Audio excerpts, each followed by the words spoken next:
We had some other recordings that we were working on. Actually, it was the live version of Coming Up. You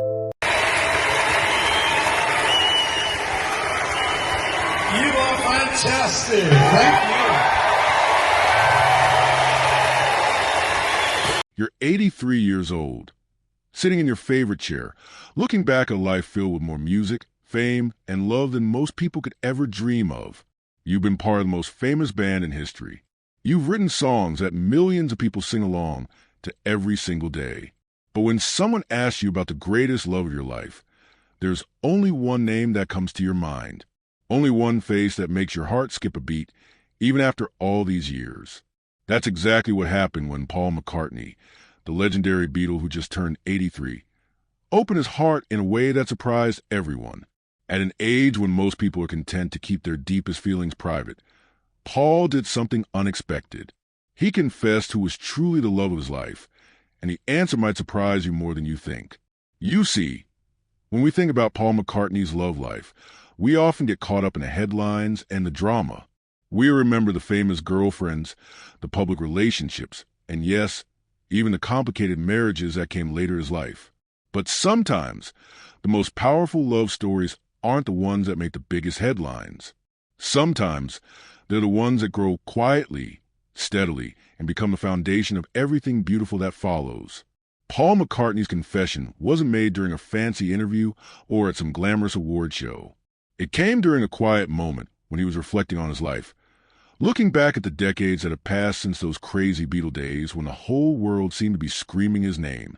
And when he spoke about love, really spoke about it from the heart, there was no hesitation.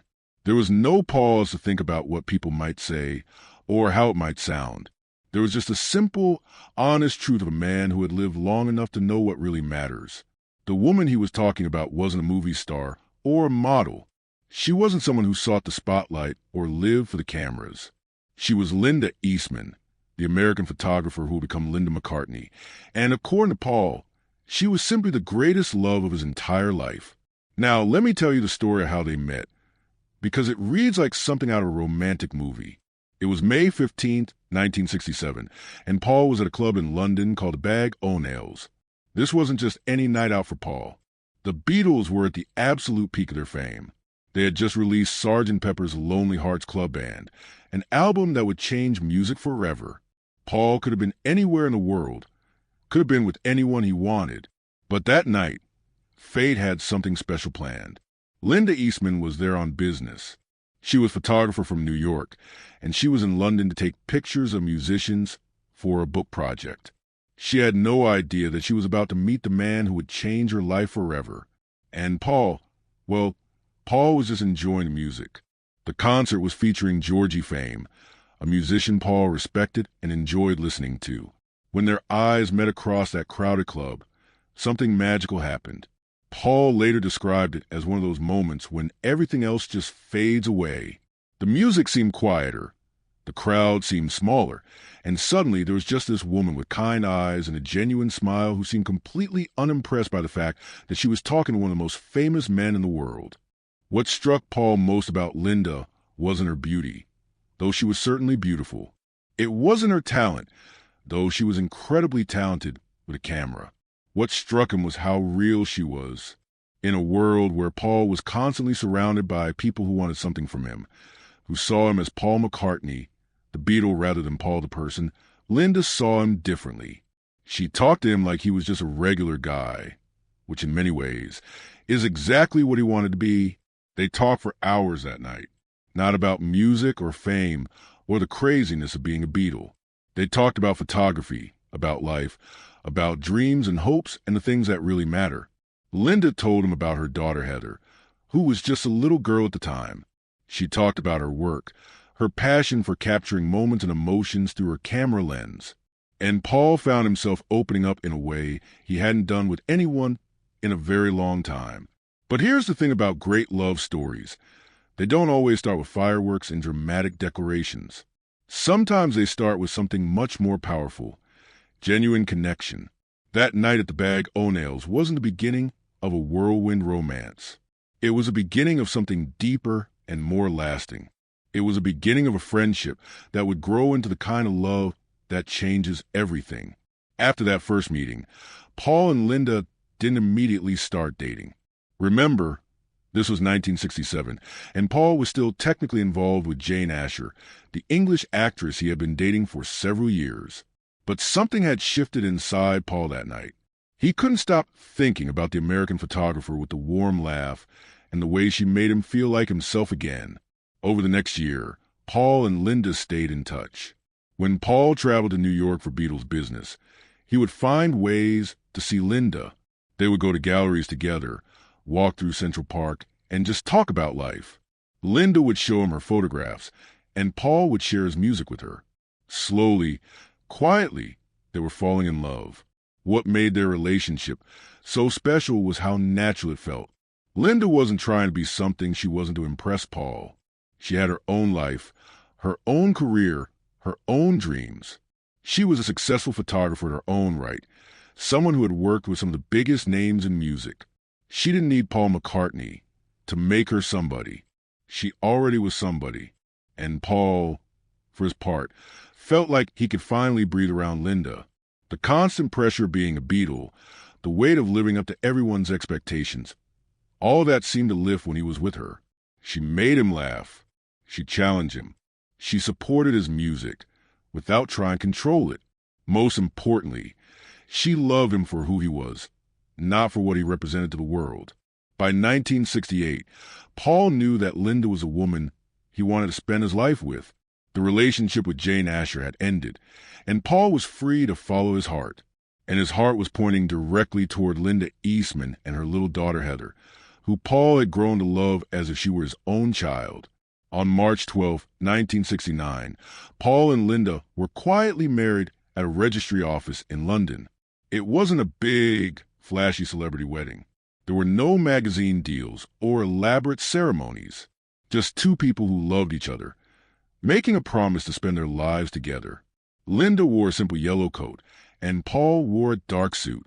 Heather was there, becoming part of the McCartney family in every way that mattered. The wedding was so low-key that many fans didn't even know it had happened until after the fact. But for Paul and Linda, that was perfect. They weren't getting married for the cameras or the headlines. They were getting married because they had found something rare and precious, a love that felt like home. What happened next was 29 years of the kind of marriage that people write songs about. Paul and Linda became not just husband and wife, but true partners in every sense of the word. They worked together, creating music as part of the band Wings. They traveled the world together. They raised 4 children together, Heather, who Paul adopted, and their 3 biological children, Mary, Stella, and James. But more than any of that, they simply loved each other.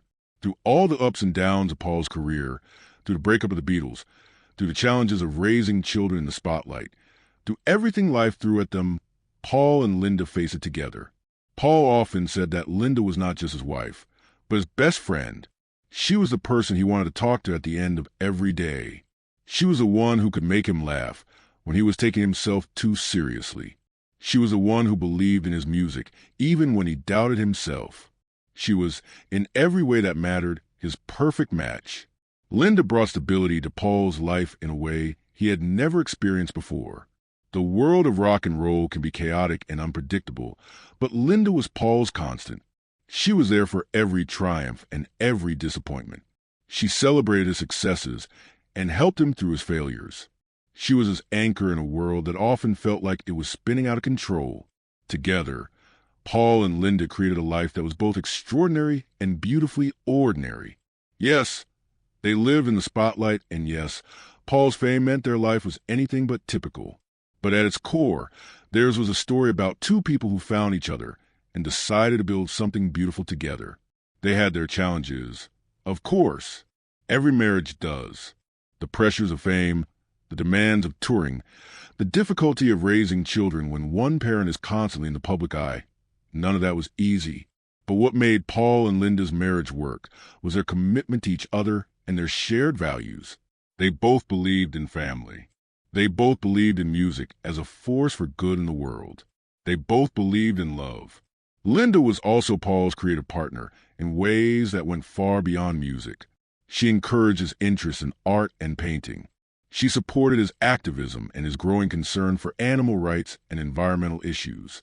She was there when he decided to become a vegetarian, a decision that would define much of their later life together. Linda didn't just support Paul's choices. She helped shape them. And Paul, for his part, was Linda's biggest supporter.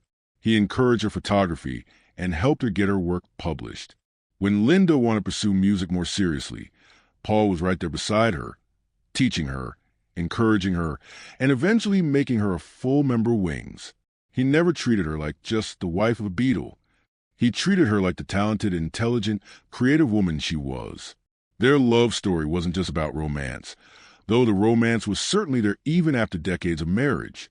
It was about partnership, about two people who made each other better, who created something together that was greater than what either of them could have achieved alone. But every love story, no matter how beautiful, faces its ultimate test. And for Paul and Linda, that test came in the form of Linda's diagnosis with breast cancer in the 1990s. Paul later said that this was the most difficult period of his entire life. Watching the woman he loved more than anyone else in the world battle such a serious illness was almost more than he could bear. But even during this incredibly difficult time, Paul and Linda's love shone through. Paul canceled tours and postponed recording sessions to be with Linda. He made sure she had the best medical care possible. But more than that, he made sure she knew every single day how much he loved her. They spent those final years living each moment to the fullest, creating memories that Paul would treasure forever. Linda passed away on April 17, 1998, at the age of 56. She died at the family ranch in Arizona, surrounded by Paul and their children. Paul later said that her final moments were peaceful and that he was holding her hand as she slipped away. Even in those last moments, their connection was strong and beautiful. The loss devastated Paul in ways that he's still processing today, decades later. Linda wasn't just his wife. She was his best friend, his creative partner, his greatest love. For nearly 30 years, she had been the center of his world. Learning to live without her was the hardest thing Paul had ever had to do. In the years since Linda's death, Paul has spoken often about their love and what it meant to him. He's remarried twice, and while he's found happiness again, he's never hesitated to say that Linda was the love of his life. She set the standard for everything that came after. She showed him what real love could be. When Paul talks about Linda now, even at 83, his face lights up in a way that's impossible to miss. His voice gets softer, warmer. He talks about her laugh, about the way she could find beauty in the simplest moments, about how she made even the ordinary days feel special. He talks about how she made him a better man, a better father, a better artist. This is what Paul McCartney confessed when he was asked about the love of his life. Not with sadness, though the sadness is certainly there, but with gratitude. Gratitude that he was lucky enough to find a love like that. Gratitude that he got to experience nearly 30 years of marriage to his soulmate. Gratitude that Linda gave him 4 beautiful children and countless memories that no one can ever take away from him. Paul's confession reminds us that true love isn't about perfection. It's not about fairy tale endings or living happily ever after without any problems. True love is about finding someone who sees you for who you really are and loves you anyway. It's about building a life together through good times and bad times. It's about being there for each other when the world feels too heavy to carry alone. Linda Eastman McCartney was all of that for Paul and more. She was his partner, his friend, his inspiration, and his greatest love.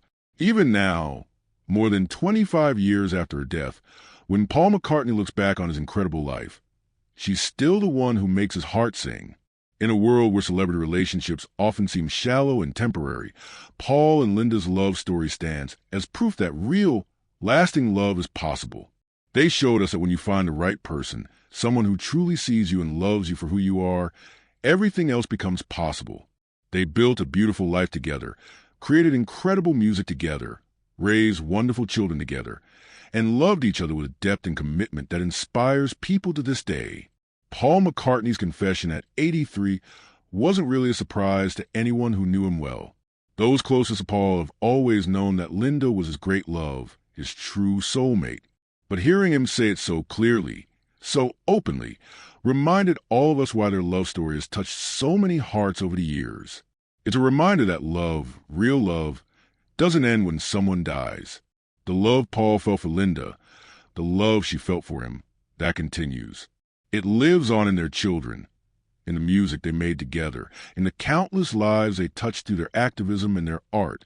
It lives on in Paul's memories and in the way he still talks about her with such tenderness and joy. And maybe that's the most beautiful part of Paul McCartney's confession.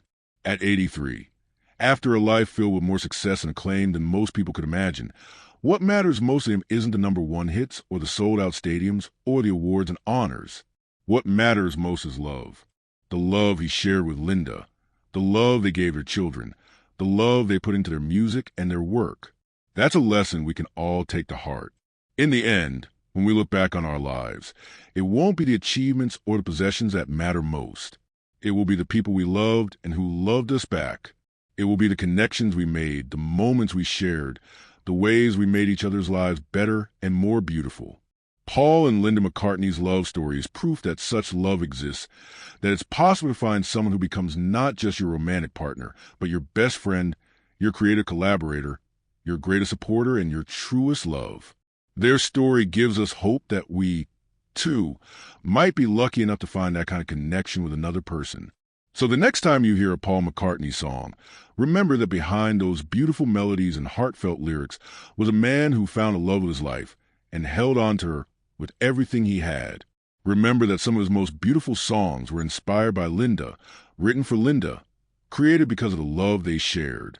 And when Paul McCartney, at 83 years old, tells the world that Linda was the love of his life, he's not just sharing a piece of his personal history. He's sharing a message of hope with all of us. He's reminding us that love like theirs is possible, that it's worth waiting for, worth working for, worth believing in a world that can sometimes feel cynical about love and relationships. Paul and Linda's story stands as a beacon of hope.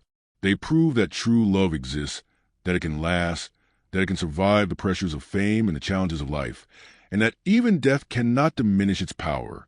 That's the confession of Paul McCartney at 83. That's the truth he wants the world to know. Linda Eastman McCartney was, is, and always will be the love of his life. And in sharing that truth with us, he's given us one of the most beautiful love stories of our time. If this story touched your heart the way it touched mine, please take a moment to hit that like button and let me know in the comments below. Have you ever had a love that changed your life the way Linda changed Paul's? I'd love to hear your stories. And if you want to hear more incredible stories about music, love, and the people who shaped our world, make sure to subscribe and hit that notification bell. You won't want to miss what's coming next. Until then, keep believing in love, keep believing in music, and remember that the greatest songs are always about the people who matter most.